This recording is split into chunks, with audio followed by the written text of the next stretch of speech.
हम खुदामंद खुदा का शुक्र करते हैं आज शाम के लिए। वो गुजरे दिनों की तरह आज भी हमें बरकत देने के लिए मौजूद है। यकीनन जब हम ईमान के साथ जमा होते हैं तो खुदावंद खुदा भी अपने वादे के मुताबिक उनके बीच में मौजूद होता है, क्योंकि कलाम मुकद्दस में लिखा जहाँ 2 या 3 मेरा नाम लेके जमा होंगे मैं उनके बीच में मौजूद हूँ। Do you believe that? क्या आपका ये ईमान है कि खुदावंद खुदा आपके दरमियान मौजूद है? हालेलुया, प्रेज गॉड, जाहो बरे की। और फिर एक खूबसूरत हवाला है अयूब 15 बाब 34 है। Job chapter 15 verse number 34। What is written over there? वहां ये लिखा है कि बेखुदा लोगों की जमात बेफल रहेगी।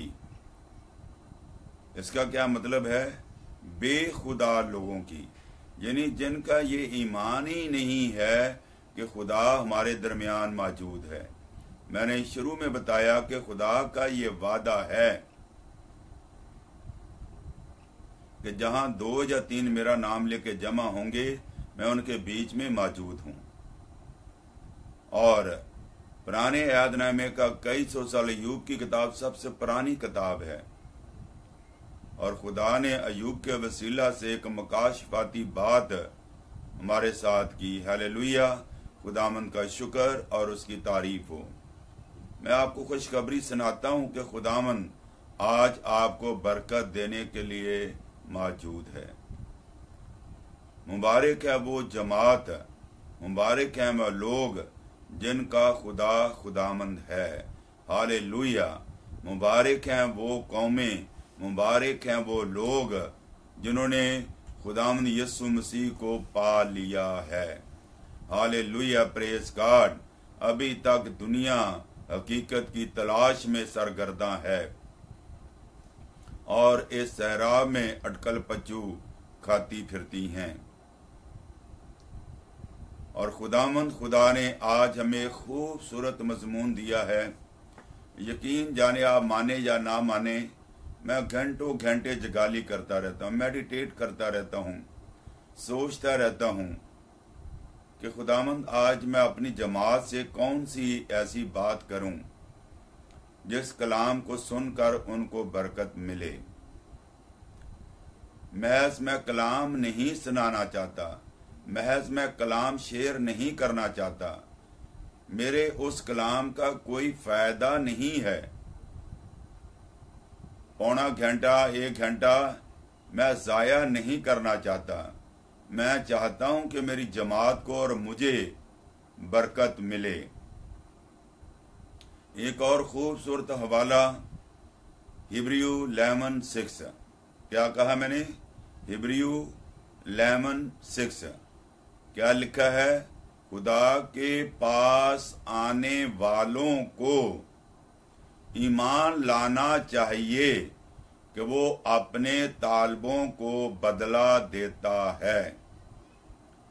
तो यकीनन जब हम उसके पास आए हैं तो खुदामंद खुदा आज मुझे और आपको जरूर आज के कलाम के वसीला से बदला देगा। शफा की सूरत में, प्रॉस्पेरिटी की सूरत में, और इत्मीनान, सुकून और तसल्ली की सूरत में, बीमारियों से शफा की सूरत में, और खुदावंद यीशु मसीह को अपना शख्सी नजात दहिंदा कबूल करने की सूरत में। तो आए हम एक छोटी सी दुआ करें सब।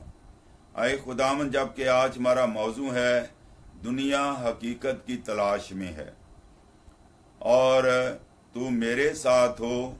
तू जानता कि मेरे पास कुछ भी लिखा हुआ नहीं होता, और तू मुझे देता जाता है, आगे मैं ट्रांसफर करता जाता हूं। ऐसे ही जैसे तू शागिर्दों को रोटियां तोड़ तोड़ कर देता गया, वो आगे बांटते गए, और उसके बावजूद भी लोग खाकर सैर हो गए और 12 टुकड़े बच गए।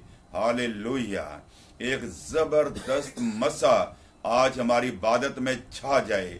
आए खुदावंद, मेरी दिली ख्वाहिश है कि लोगों के दिल में ये ख्याल डाल कि इस खूबसूरत मजमून सुनने के लिए वो लोगों को, आए खुदावंद खुदा, अपनी वाल पर जितने लोग उनके साथ एडेड हैं, आए खुदावंद, उनका काम है उनको आगाह करना, उनको बताना उनका काम है, उनको लाना उनका काम नहीं है, उनको आगाह करना उनका काम है। और वो अगर आगाह कर देते हैं तो वो शरीयत से छूट जाते हैं, और उसके बाद दूसरों ने जिनको आगाह किया गया अगर वो नहीं आते तो उन्होंने अपना हिसाब देना है। कम से कम जितने मेरे व्यूअर्स हैं, आपके साथ जितने लोग एडेड हैं, एक क्लिक करें और उन्हें बताएं कि आज के मौजू को सुनने के लिए फौरन आप पेज पे आए। हालेलुया, प्रेज गॉड, जाहो बरे की। आए खुदावंद खुदा, मुझे हिकमत, दनाई और फहम अता कर। तेरा कलाम रूह से लिखा गया है और बगैर रूह के हम इसको समझ नहीं सकते, और नफसानी आदमी इस कलाम को समझ नहीं सकता जब तक कि तू हमारे ज़हनों को ना खोले। तू मेरे ज़हन को खोल, मेरे व्यूअर्स के ज़हन को खोल। ये सब कुछ तेरे नाम से मांगते और पा लेते हैं। आमीन आमीन। Thank you very much. जितने व्यूअर्स मेरे आ चुके हैं, मैं दिल की गहराइयों से आप लोगों को वेलकम करता हूं, और इस बात की खुदामंद में होकर आपको अश्योरिटी दिलाता हूं कि गुजरे दिनों की तरह आज भी खुदामंद हमें बड़ी बरकत देने के लिए तैयार है। आप अपनी ब्लेसिंग को रिसीव करने के लिए दुआया रूह में आ जाएं, तैयार रहें, और खुदामंद खुदा कलाम को सुनते सुनते बरकत देता है। अगर आप देखें ईमाल 10 बाब उसकी 44 आयत, एक्ट चैप्टर 10 वर्स नंबर 44 लिखा है, जो कलाम सुन रहे थे, जो कलाम सुन रहे थे, खुदा का रूह उन पर नाज़िल हुआ। बहुत सारे लोग बैठे हुए थे, बहुत सारे लोग एक ही जमात में बैठे हुए हैं। कुछ लोग बरकत पा जाते हैं, कुछ लोग बरकत नहीं पाते। तो इसकी रीजन यही है, अगर आप मुझसे पूछते हैं, कि जो लोग पूरी कंसंट्रेशन के साथ न्यूट्रल होके कलाम को सुनते हैं, तो खुदा उनको कलाम के वसीला से ना सिर्फ शफा देता बल्कि नजात भी देता है। अगर आप लुका 11 पढ़कर देखें तो उसकी जो है 10वीं आयत से लेके ऑनवर्ड आप पढ़ें, तो एक कुबड़ी औरत है जो हैकल में खुदा का कलाम सुन रही थी, while she was listening the word of God। और खुदा के कलाम की ये खूबी है कि खुदा का कलाम क्या करता है, ट्रेवल करता है। और जब वो सुन रही थी तो खुदा का कलाम उसके बंद बंद गूदे गूदे और नस नस में से गुजर गया, और उसका कुबड़ापन जाता रहा। क्योंकि ये मेरा मजमून नहीं है, मैं सिर्फ ये बता रहा हूँ कि आप लोग जितने बरकत पाना चाहते हैं, फिर आप तवज्जो से और पूरी कंसंट्रेशन के साथ खुदा के जिंदा पाक कलाम को सुने। हालेलुया, प्रेज गॉड, जाहो भरे की। तो आज का मजमून ये है कि दुनिया हकीकत की तलाश में सरगर्दा है, ऐसे ही जैसे हाजरा पानी की तलाश में सहरा में सरगर्दा थी। ओ हालेलुया, प्रेज गॉड, जाहो भरे की। You are chosen people, you are blessed people, you are very very special people. वो लोग जिन्होंने मसीह यस्सु को पा लिया है, कलाम कहता मुबारक हैं वो लोग जिनका खुदामंद ही खुदा है। और अगर आपका खुदामंद खुदा है, then you are blessed and chosen nation. Hallelujah, praise God, जाहो बरे की। हम खुदा का शुक्र करते हैं। तो मैं आप लोगों को शुरू से लेकर चलता हूं, Genesis chapter 1 verse number 26। What is written over there, ये ज़बानी भी आप लोगों को आती होगी। खुदा ने ऐलान किया कि आओ हम इंसान को अपनी शबीह पर बनाएं खुदा ने यहाँ जमा का सीगा, प्लूरल सीगा इस्तेमाल किया है। आओ हम, यानी खुदा से हटकर उसके दो अकानीम या दो अकनूम, बाप, बेटा, रूल कुद्दस, यानी बेटा और रूल कुद्दस भी मौजूद हैं। तीनों ने मिलकर इंसान की तख्लीक में काम किया और किसी को गलतफहमी ना हो। जब खुदा ने इंसान को बना लिया, बनाने के बाद आप 27 और 28 और 29 आयत को पढ़ जाएं तो लिखा है जब खुदा ने इंसान को अपनी शबीह पर बनाया, यानी जो कुछ खुदा है उसने वो खुसूसियात आदम के अंदर डाली और हवा भी आदम के अंदर मौजूद थी। शायद ये बात आपको किसी को हजम हो या ना हो, अगर ना हो तो आप मुझसे सवाल कर लीजिएगा बाद में। जब खुदा ने आदम को बनाया तो आदम के अंदर ही हवा भी मौजूद थी। ये मेरा मैसेज नहीं, आप मेरी छोटी बुक जो है जहां मैंने लिखा, जो बुक लिखी है गैर कौमों में मखलूत अज़दवाज के हवाले से लिखी है, अगर वो बुक आपको मिल जाए आप सैम से रब्ता कायम करें, वो आपको भेज देगा। आप उस बुक को पढ़कर देखें, उसका जवाब इसमें आपको मिल जाएगा। तो बात मैं ये कर रहा हूं कि खुदा ने लिखा है कि इब्राहिम को सारी चीजों पर क्या दी? बरकत दी और अथॉरिटी दी, इख्तियार दिया, और फिर कहा बढ़ो फलो और जमीन को मामूर और महकूम करो। क्या कभी आपने इस वर्ष के ऊपर गौर किया है कि खुदा ने जब दुनिया को बनाया तो खुदा ने आदम और हवा को सारी क्रिएशन पर, आसमान, जमीन, समुंदर, सितारे और आबशार और हर चीज नेचर की, हवानात, नबातात और जमादात, ये सारी चीजें खुदा ने बनाने के बाद आदम को उन पर इख्तियार दिया। और फिर खुदा ने ये भी कहा कि मैं ही एक खुदा हूं, मेरे सिवा कोई खुदा नहीं है। आप हवाला पढ़ लें और लिख भी लें, अज़ाया 43,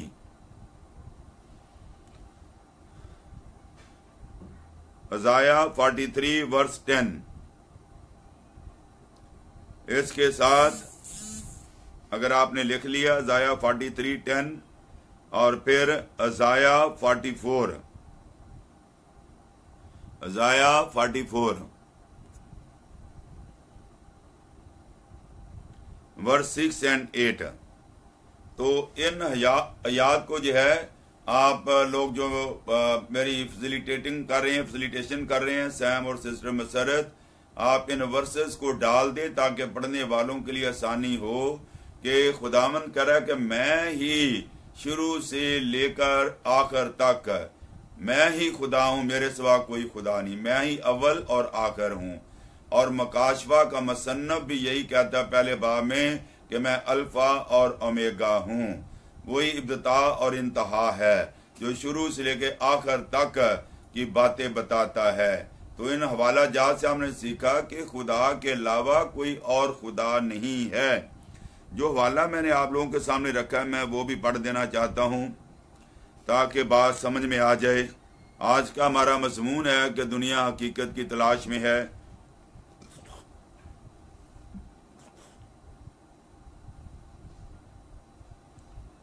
कोई चीज नहीं सिवाय एक और कोई खुदा नहीं।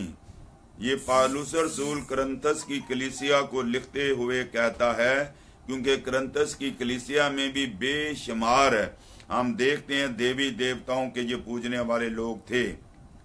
और इसलिए खुदामंद के बंदा पालूस रसूल को ये लेटर उनको लिखना पड़ा और बताना पड़ा।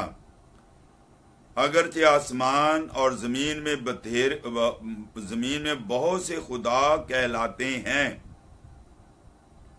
यानी दुनिया ने बहुत सारे अपने खुदा बना लिए हैं, लेकिन पालूस कहता हकीकत में खुदा एक ही है। 1 Corinthians chapter 8 starting from verse 4, 5, 6। अगरचे आसमान और जमीन में बहुत से खुदा कहलाते हैं, चनाचे बतेरे खुदा और बतेरे खुदामंद हैं। अब गौर से सुने। I need your ears, please listen carefully. लेकिन हमारे नजदीक, पौलुस रसूल कह रहा है, मेरे नजदीक और ईमानदारों के नजदीक, जो बिलीवर हैं उनके नजदीक, लेकिन हमारे नजदीक तो एक ही खुदा है, यानी बाप।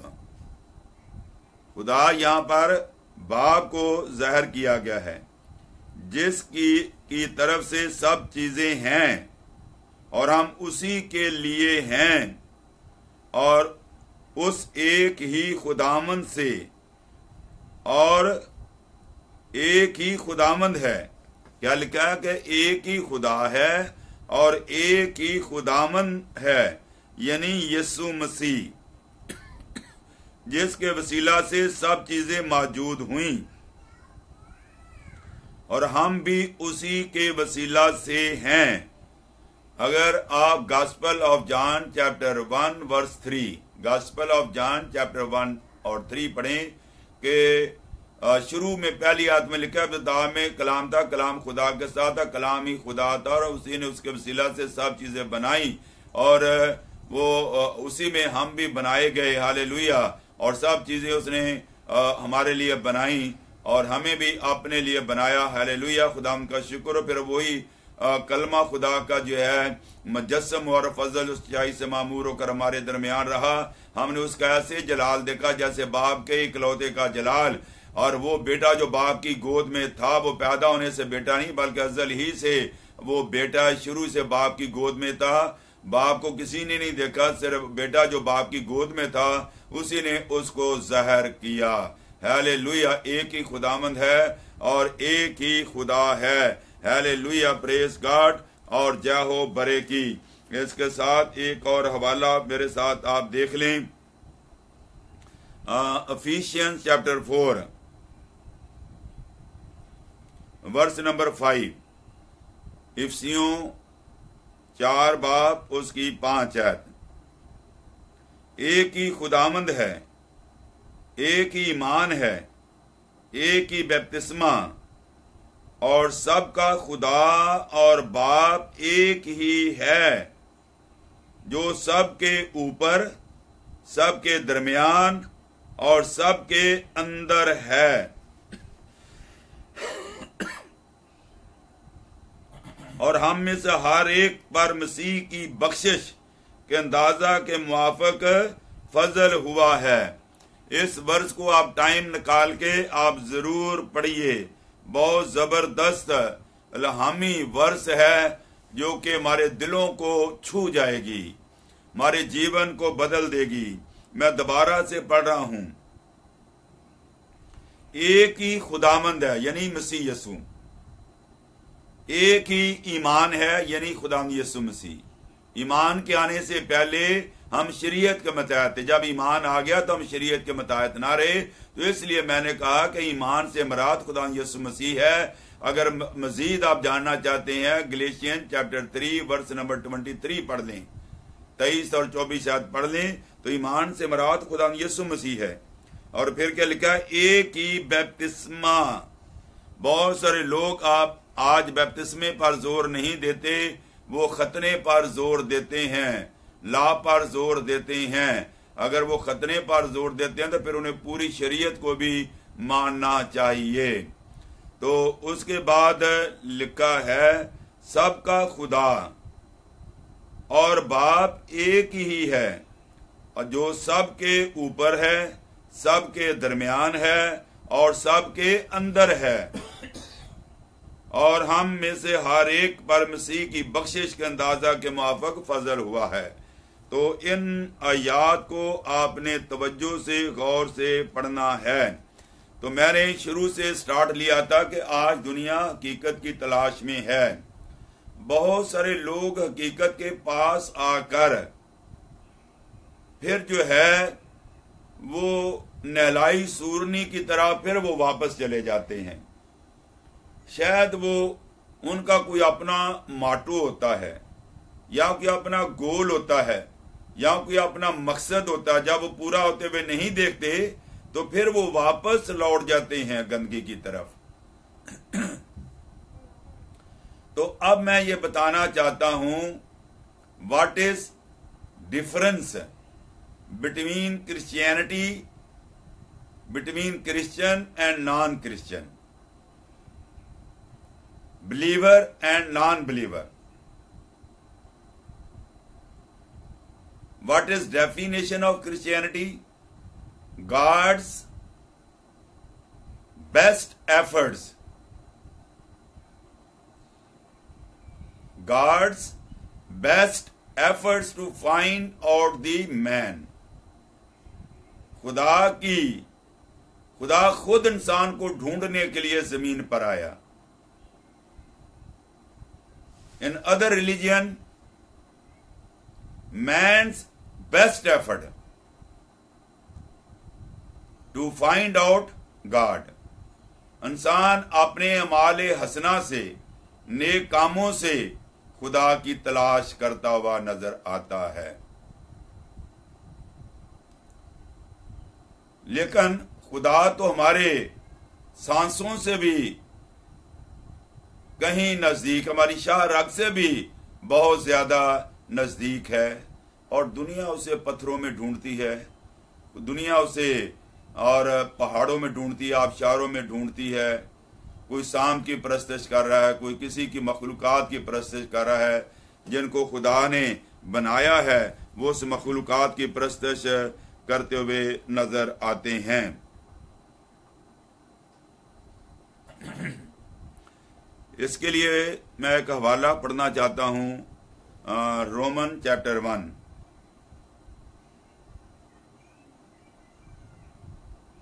रोमन 1 वर्स नंबर 21, 22, 23 और 24, 25, 21 लेके 25 तक।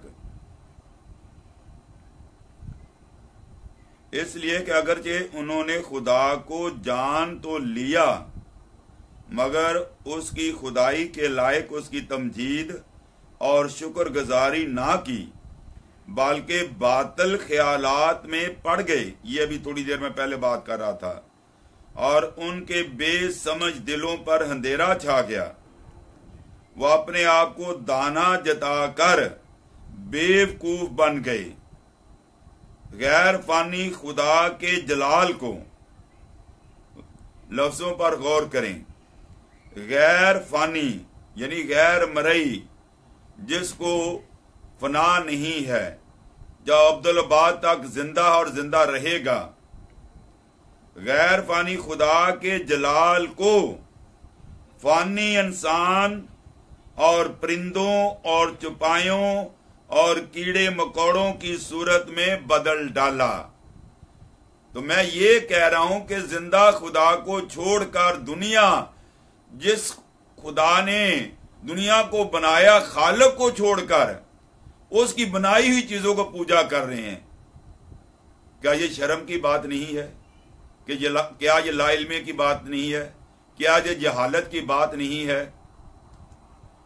कि जिस खुदा ने इंसान को बनाया है, हम उसकी पूजा छोड़कर हम बनाए उसकी बनाई हुई चीजों की पूजा कर रहे हैं। आप इनके लिए आप जो कुछ भी लफ्ज आप इस्तेमाल करना चाहते हैं आप इस्तेमाल कर सकते हैं। 24 आयत में लिखा है, इस वास्ते खुदा ने उनके दिलों की ख्वाहिशों के मुताबिक उन्हें नापाकी में छोड़ दिया कि उनके बदन आपस में बेहुरमत किए जाएं, इसलिए कि उन्होंने खुदा की सच्चाई को बदल कर झूठ बना डाला और मखलूकात की ज्यादा परस्तिश है। किसकी परस्तिश की? मखलूकात है, यानी इंसानों की परस्तिश करना शुरू कर दी।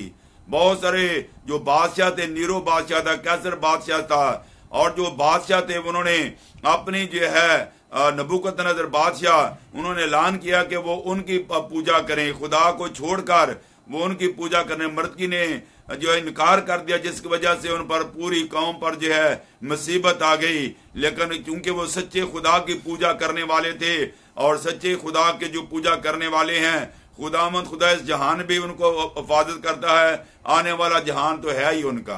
हालेलुया, प्रेज गॉड, जाहो बरेकी।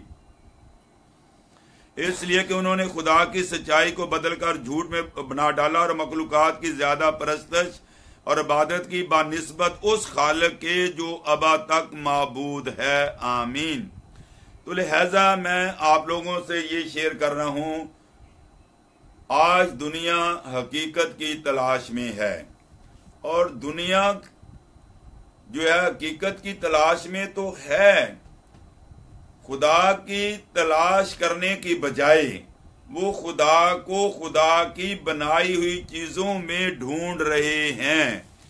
और खुदावंद खुदा उनको चाहता है कि आज वो इस कलाम को सुनकर आप जरूर अपनों से और गैरों से इस कलाम को जो है शेयर करें, ताकि लोग इस कलाम को समझ सकें। आए थीने वालों, इमाल 17 बाब और उसकी 23 आयत।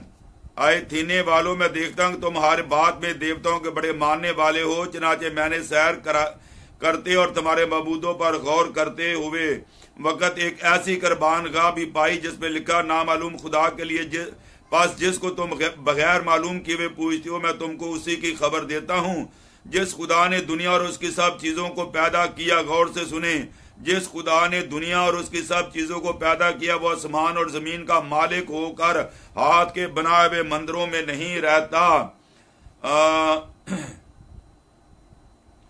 जिस खुदा ने दुनिया और उसकी सब चीजों को पैदा किया वो आसमान और जमीन का मालिक होकर हाथ के बनाए हुए मंदिरों में नहीं रहता, और ना किसी चीज का मोहताज होकर आदमियों के हाथों से खिदमत लेता है, क्योंकि वो तो खुद सबको जिंदगी और सांस और सब कुछ देता है। और उसने एक ही असल से आदमियों की हर एक कौम तमाम रुए जमीन पर रहने के लिए पैदा की। उसने एक ही असल से आदमियों की हर एक कौम तमाम रुए जमीन पर रहने के लिए पैदा की और उनकी मियादें और सुकूनत की हदें मुकर्रर की। अब गौर से सुने, ताकि खुदा को ढूंढें। ये नहीं है कि जिस मजहब में पैदा हुए वहीं पड़े रहें, बल्कि दीगर मज़ाहब की स्टडी करें खुले ज़हन से। इल्हामी किताबों की जितनी इल्हामी किताबें हैं उनकी स्टडी करें, उनको पढ़ें। ये ब्रदर जावेद नहीं कह रहा, ये खुदा का कलाम कह रहा है। क्या कह रहा है?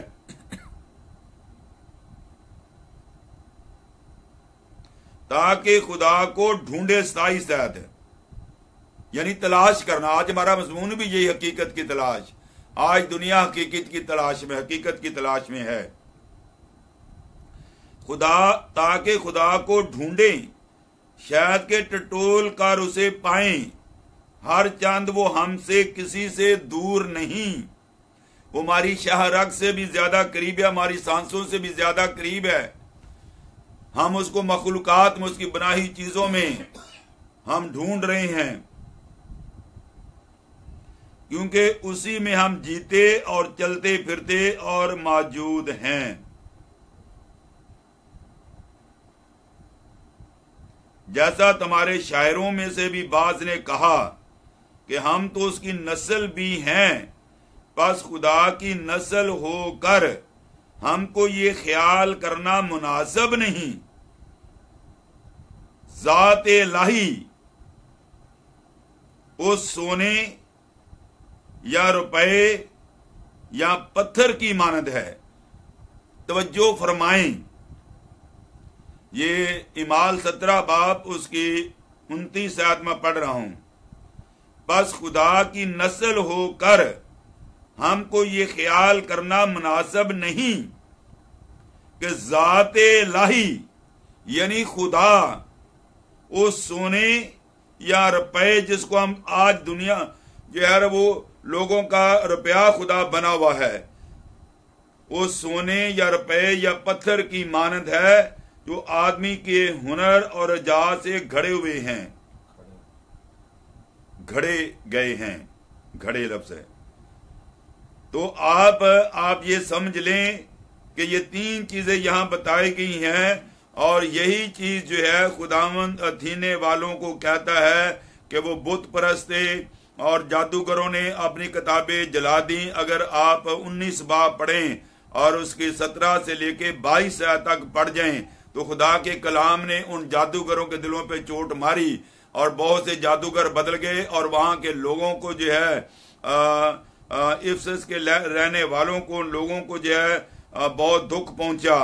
और उस वक्त इस तारीख की बाबत बड़ा फसाद उठा क्योंकि दीमत्रस नाम एक सनार था और अर्थमस के पहले मंदिर बनवा कर उस पेशा वालों को बहुत काम दिलवाता था और उसने उनको उनके मतलब और पेशा वालों को जमा करके आए, लोगों तुम जानते हो कि हमारी सूदगी इसी काम की बदौलत है और तुम देखते और सुनते हो कि सिर्फ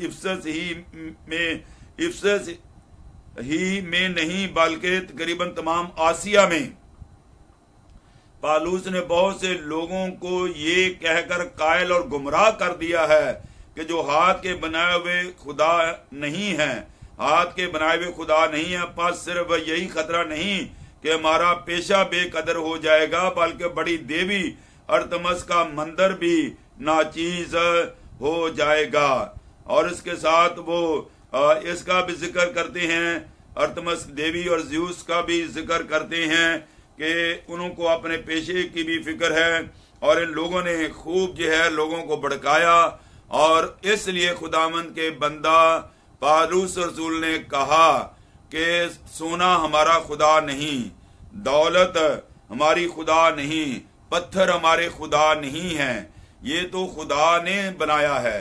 सोना कान से निकाला गया है, पत्थर पहाड़ों से निकाले गए हैं और रुपया जो है वो जो है इंसानों ने अपनी अकल समझ से प्रेस से उसको जो कागज है, रुपया का कागज है और उनकी अपनी वैल्यू जो है हुकूमत ने बनाई है।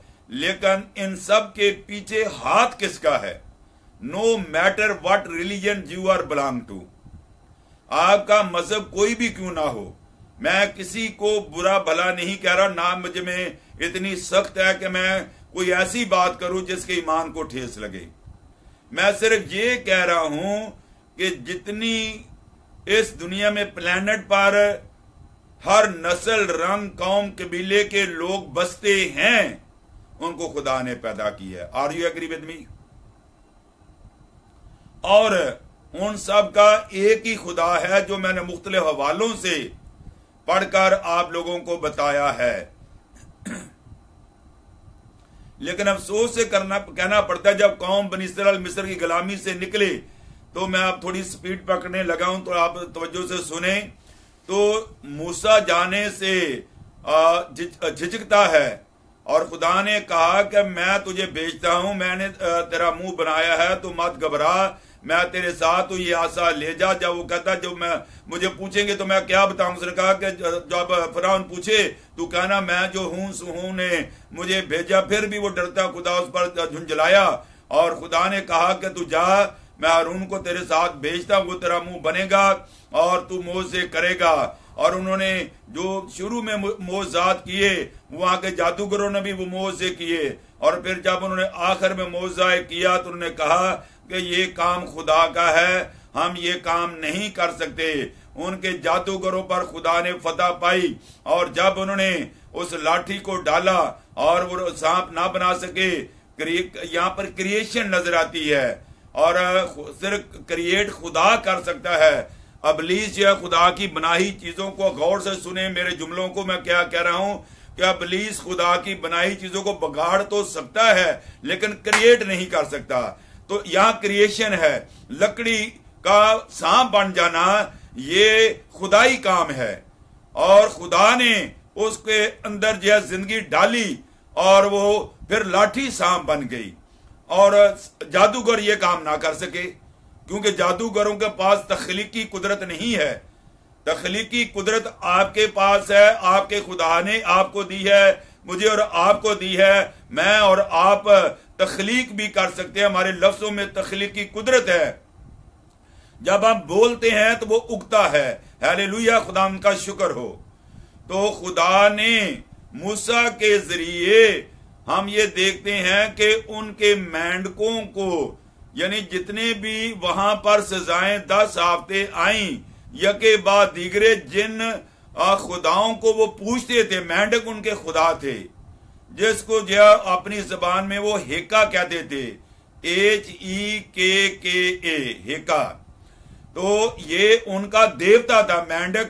मेंढक को वो पूछते थे, फिर अपने ही खुदा से वो जो है घिन खाने लगे। ये कैसा खुदा है? ये खुदा की बनाई हुई चीजों को पूछते हैं। आज दुनिया खुदा को छोड़कर खुदाई मखलूक के पीछे पड़े हुए हैं।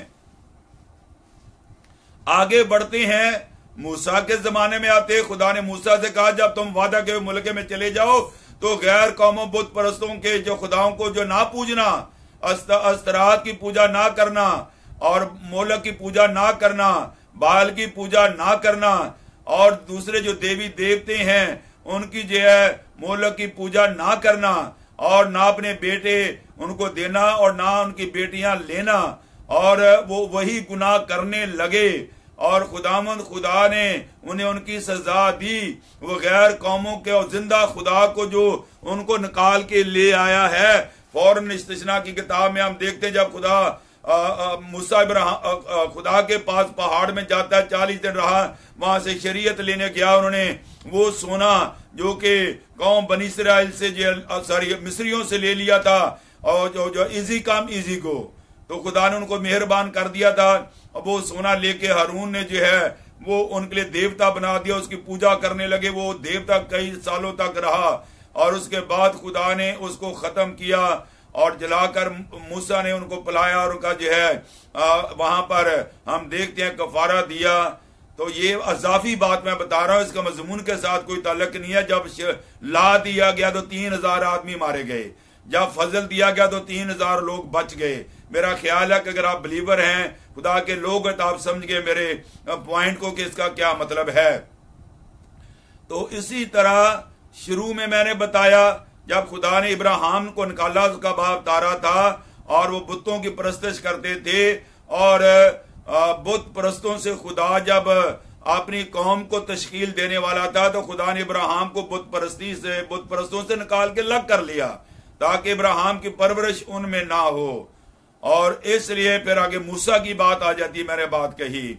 और आज के जमाने में भी हम देखते हैं कि हमारे दुनिया में बेशुमार कौमियत के लोग रहते हैं जो कि आग को पूजते हैं।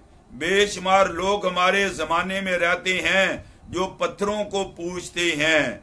आज भी बेशुमार लोग हैं जो देवी और देवताओं को पूजते हैं, जो बुत बना के सामने रखकर पूजते हैं।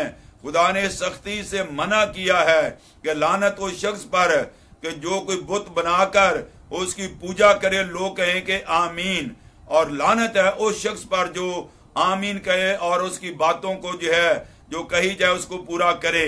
तो लिहाजा कोई बुत घड़ कर उसको सामने नस्ब करके उसकी पूजा करना, खुदा उस पर लानत भेजता है। एम आई राइट? क्या मैं सही हूं या गलत हूं? आज भी बेशुमार कौमियत के लोग जिंदा खुदा को छोड़कर वो खुदा की बनाई हुई चीजों, खुदा की आजाद की ही चीजों की पूजा कर रहे हैं। हरे दरख्तों के नीचे बैठ के पूजा करते हैं, ठंडे पानियों में खड़े होकर एक टांग पे खड़े होकर पूजा करते हैं, जंगलात में जाकर तारकुल दुनिया होकर खुदा की पूजा करते हैं, वहीं सड़ मर जाते हैं। खुदा नहीं मिलता, अबलीस तो मिल जाता लेकिन खुदा नहीं मिलता। आज दुनिया हकीकत की तलाश में है।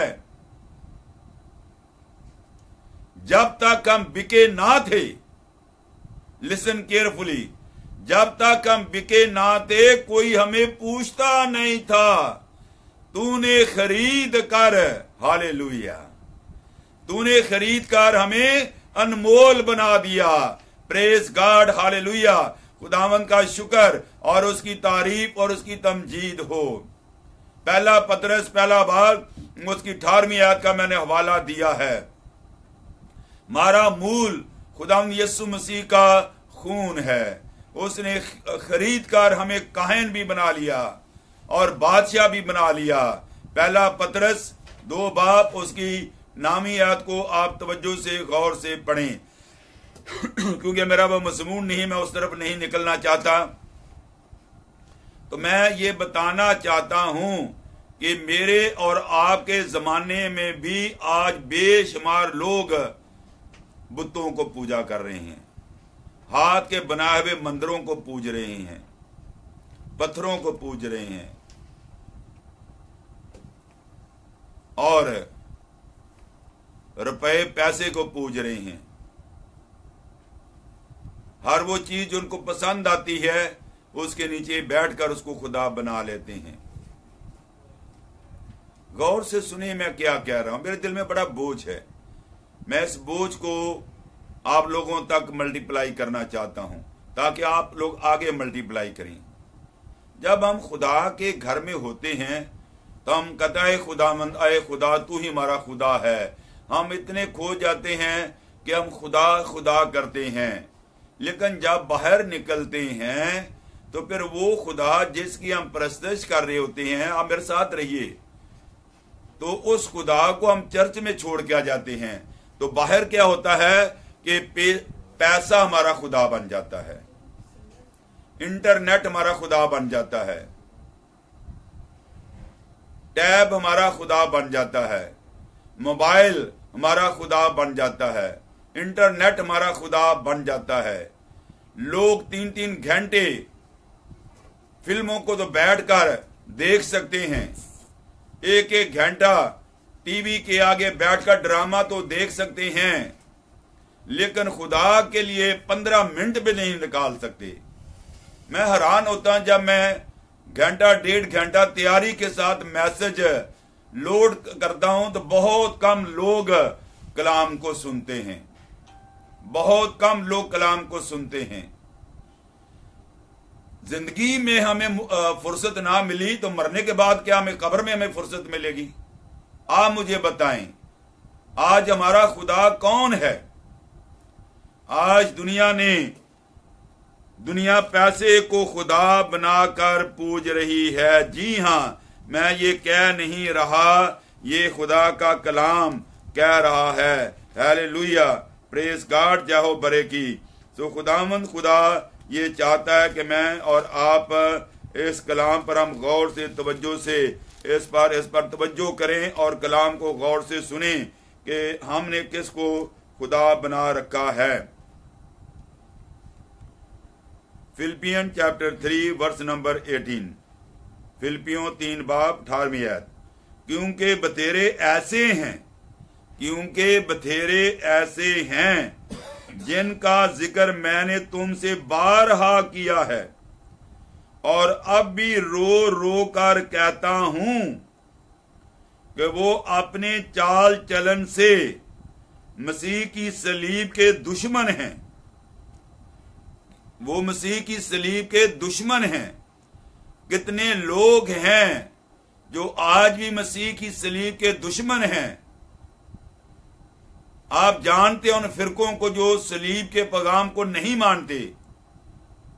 सलीब का पैगाम हलाक होने वालों के लिए तो बेवकूफी है और हम नजात पाने वालों के लिए खुदा की कुदरत है। 1 कुरिन्थियों 1 बाब उसकी 18वीं आयत का मैंने हवाला दिया। यहोवा विटनेस पेश है, वो तेज रसल को अपना खुदा मानते, इंसान को अपना खुदा मानते हैं और वो देते हैं, मिसाल देते हैं कि जिस आले से कोई चीज जिसको कत्ल करता है, जिस चाकू से आप किसी को कत्ल करते हैं, तो क्या आप उसकी पूजा करेंगे, उस चाकू को संभाल के रखेंगे? अरे भाई, किस चाकू ने कभी किसी की जिंदगी बचाई?